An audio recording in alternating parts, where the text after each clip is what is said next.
And remember that we don't want you here. Go somewhere where they might invite you. But here in Chicago, here in the state of Illinois, we don't want you. A few moments later. It's hard to see, but there's a helicopter right there on this building. And that helicopter has just inserted snipers for the protection of all these federal agents you can see entering the building. What they are after, 6 particular individuals associated with Tren de Aragua. They say these individuals are responsible for dealing in guns, long guns and handguns, as well as drugs. The helicopter is now just taken off. This is really an unprecedented show of federal force. Almost 300 agents coming to get control of this building and the people inside. They detained about 24 people, searching only apartments where no rent was being paid. So far, we don't know if they got the high-value targets they've been tracking. One guy did display a Tren de Aragua tattoo. So we've been doing a lot of coverage of the federal operations in Portland. Let's shift today to talk about Chicago, where this week, amid Operation Midway Blitz, which is the mass immigration enforcement campaign currently taking place in the Chicago area, Illinois Governor JB Pritzker decided to hold yet another annoying, grandstanding, whining press conference where he once again demanded that ICE agents leave his state for like the millionth time now. And newsflash, I know this is super surprising to everyone, but immigration agents responded by not only not leaving the state, as a matter of fact, the very next day after the Democrat press conference, some 300 ICE agents staged what may be one of the most dramatic ICE raids in recent American history, where some were even rappelling down from the rooftop through Black Hawk helicopters, and about 30 criminal illegal aliens in the end were arrested, many of whom were directly members of Tren de Aragua. So obviously, you know, the most upstanding members of the Democrat Party, a big part of the liberal constituency, and naturally as a result, Democrats immediately took to the scene to defend Tren de Aragua, to explain why their diversity that they bring to America is just so vital to the communities of this country and the economy and all of that other garbage. But nonetheless, I want to tell you about this here today. I also want to point out to JB Pritzker, when are you guys going to learn your lesson? Like, have you guys figured out yet that the more you provoke the federal government, the more that you double down on the sanctuary city policies in terms of obstructing actual enforcement of federal immigration law? That this is the natural result of that, right? You're putting a target on your back. Yes, we can and should do ICE raids in all 50 states. But guess what? When you especially make it clear, hey, wave the flag to the entire world, this state is harboring illegal aliens as a matter of political policy, then guess what? Federal agents are going to say, oh, look, a bunch of illegal aliens. And that's what they continue to find in a bunch of sanctuary cities for these very reasons. But we'll get into it, guys. First, though, do us a favor. If you enjoy our content, make sure you hit that like button down below and subscribe to the channel if you are new. Help us begin our push to 600K subscribers. And that said, let us start you off by just hearing the details of this dramatic raid on a Chicago area apartment complex. So check it out for yourself and understand this is right after JB Pritzker says, stop using military troops and ICE to disrupt American cities. Oh, buddy. Oh, did you guys hear something? Sorry, I didn't hear anything. Take a listen. He led 300 federal officials to that apartment complex. Some even rappelled down from Blackhawks onto the rooftop in order to help secure that perimeter. Now, they were searching for suspected members of the violent Venezuelan gang Tren de Aragua. Of course, TDA has been designated as a terrorist organization under the Trump administration. Now, it was the biggest show of force that we've ever seen on the ground here. We had agencies, FBI, Border Patrol, ICE, and ATF all involved here, and they were all looking for targets in that same exact building. It was a 5-story building. It was a tall task for them, and anything could have gone wrong. But luckily, the operations went pretty smoothly. Preliminary reports show that about 30 illegal immigrants were arrested in this operation, some of them suspected Tren de Aragua. Now, we talked with Chief Gregory Bovino, who's running the operations on the ground for many of these ops in Chicago, and he had some words for people that are pushing back against his operations. Take a listen. How about you live in the apartment next next door to trained Aragua members that are trafficking in prostitution, guns, drugs, and taking advantage of American citizens in a violent way. Why don't you live next to them and then see how much of a Gestapo or a Nazi we are? Yeah, no, exactly. That's a great question. That's a great challenge to pose to Democrats. So I'm sure you're dying to know what their official response is going to be. Well, if it's any indication, this is the same exact week where CNN decided to once again interview the cartel. That's not a joke.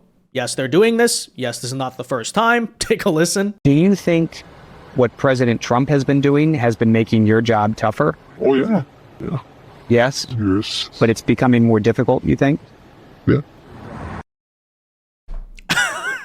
I still don't understand why they do this, but I find it pretty hilarious because every single time these cartel members actually proved President Trump correct, right? When they did this back when he first won the presidency, the cartel member actually said, well, I don't blame Trump for defending his country. This is just my living. This is how I make money. So he actually should secure the border and try to close it off. Here you once again have another cartel member saying, yes, indeed, Trump's immigration enforcement is making it much harder for us to traffic drugs into this country.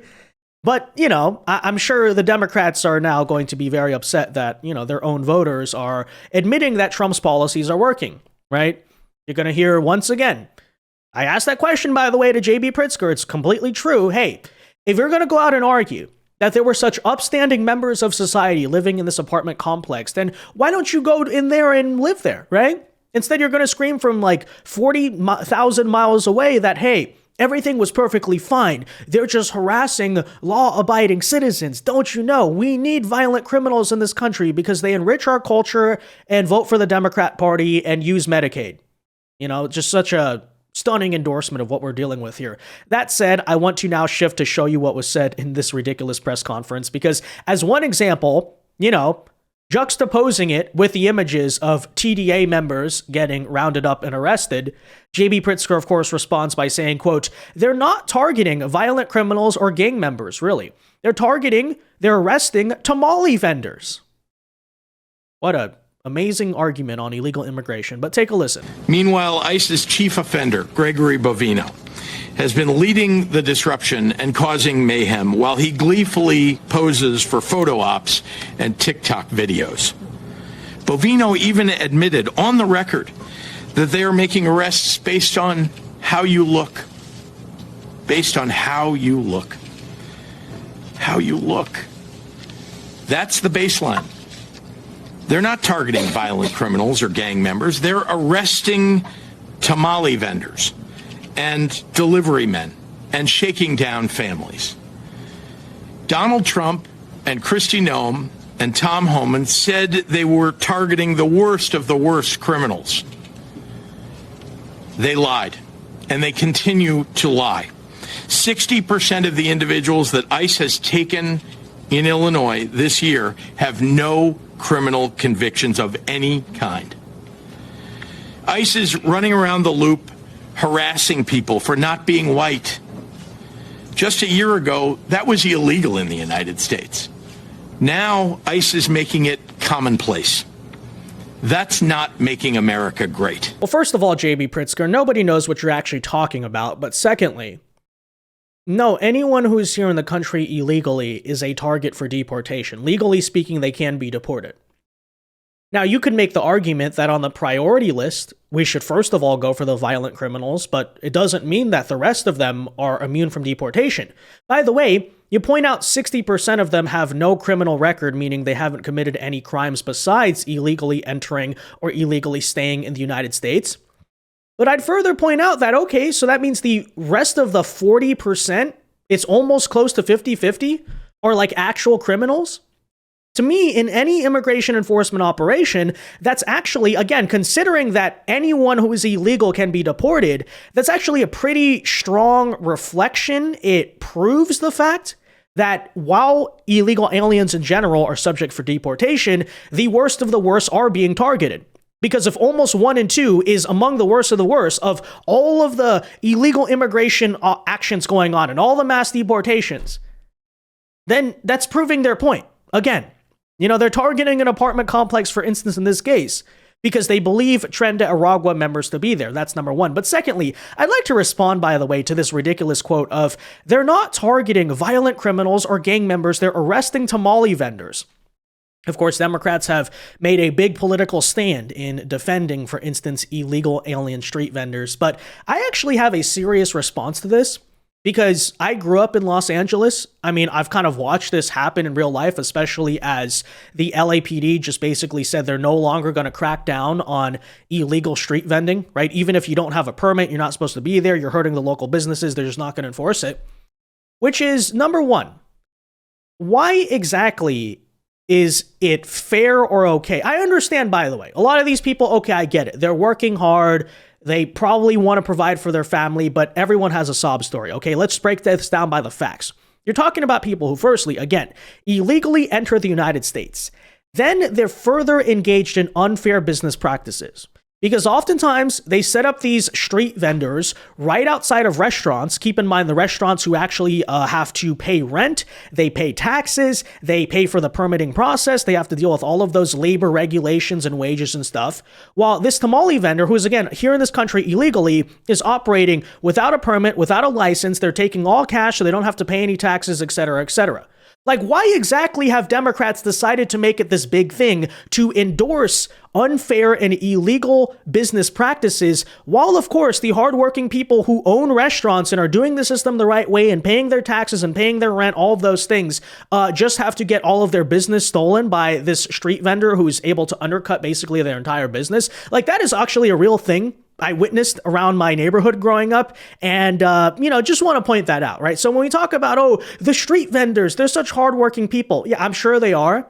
But to pretend, by the way, as if they're actually doing like a positive service to the economy, no, that's not really true. People might enjoy it, but what money are they putting back into the economy? First of all, if they're illegal aliens, a lot of their money is going towards remittances, sending it back home. So it's not even flowing in the American economy. Again, they're not paying taxes. They are basically undercutting the entire situation. You know the story. And they're hurting local businesses in the process. Just want to point that out. But anyways, furthermore, it gets so unhinged where Pritzker then basically demands more doxing of ICE agents. Keep in mind, this is coming after we've seen attacks on them in Dallas, Texas, McAllen, Texas, many other foiled threats. Just about a week ago, by the way, 3 women in California were arrested for a stalking and harassment campaign where they were trying to post the addresses where the families of ICE agents lived. And that said, here's the brilliant and on-point message from Pritzker, who, of course, understands that his party is fundamentally full of violent people. And, as usual, the Democrat politicians are trying to egg these people on and then pretending that it's not their fault, or they condemn it, or they don't take accountability when actual violence happens.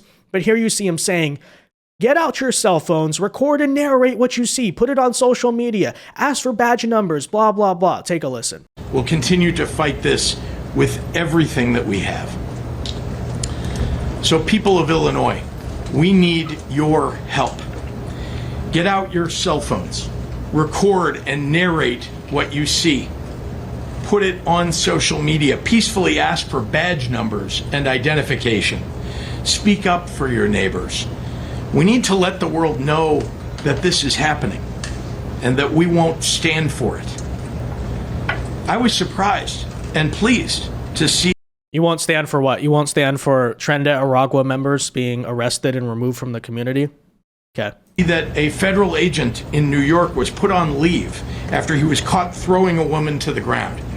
That federal agent was reinstated, by the way, because the full video shows that she put hands on him first. So, 0 for 2 here, JB Pritzker. Come on now. Let's see. Are you going to go 0 for 3? Good. That would never have happened, though, if it wasn't on camera. So keep documenting. It could make a world of difference for someone, perhaps for all of us. We will continue to record and report ICE activity in our communities, and we will continue to stand up for every vulnerable person in our state. To every immigrant watching, you are not invisible, and you are not alone. We see you, we value you, and we will defend you. These are our cities, and this is our state. We will not back down. Can we stop calling them immigrants, by the way, even illegal immigrants? Because that's not the legal classification, right? According to the U.S. State Department, there is actually a genuine classification of what an immigrant is.